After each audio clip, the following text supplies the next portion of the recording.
Brexit has made life harder for Britons looking to retire in European hotspots such as France, Spain and Portugal, but it can still be done if you follow the rules and can show you have enough income.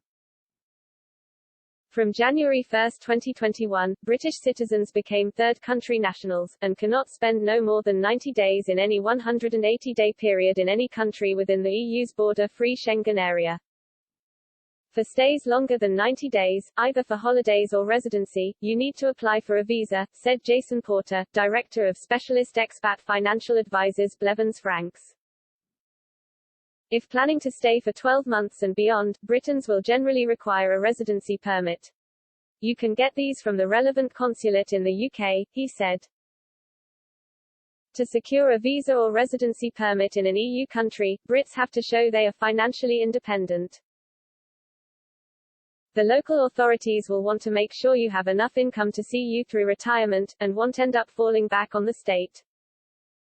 Britons must jump through further hoops to demonstrate that they and their dependents have sufficient income and won't be a financial burden. Each country sets different rules on property ownership, income, financial means and medical insurance. In France, for example, expats need to show they can at least match the local minimum wage, Porter said. For 2021 this is €18,655, but falls to €14,667 once social insurance charges have been deducted. The French authorities will use the lower figure, which works out at around £12,550 a year at current exchange rates. Porter said that is above today's new basic state pension of £9,339 a year, so expats must show they can generate income from investments and retirement savings.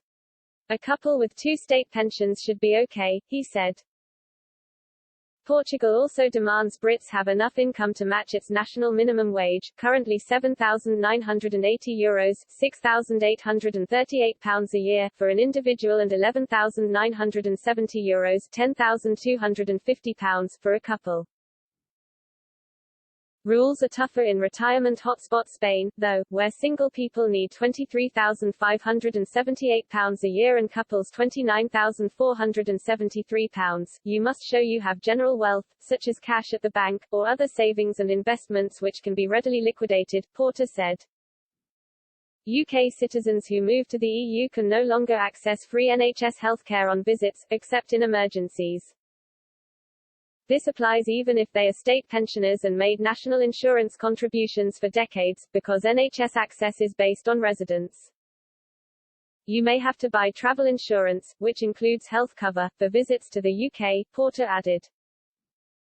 Once you have registered to live and work in an EU country, you cannot rely on the European Health Insurance Card (EHIC) or its successor, the Global Health Insurance Card (GHIC), to get local healthcare.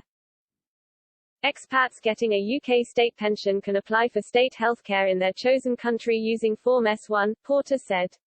This is provided by the EU state where they live but paid for by the NHS. You can get Form S1 from the Overseas Healthcare Services. Call 0191-218-1999 or email nhsbsa.ohsregistrations@nhs.net. Britons who are resident abroad will have to pay tax locally rather than in the UK, and will lose tax benefits they take for granted. Money held in ISAs will no longer be free of tax overseas, nor will the 25% tax-free pension lump sum.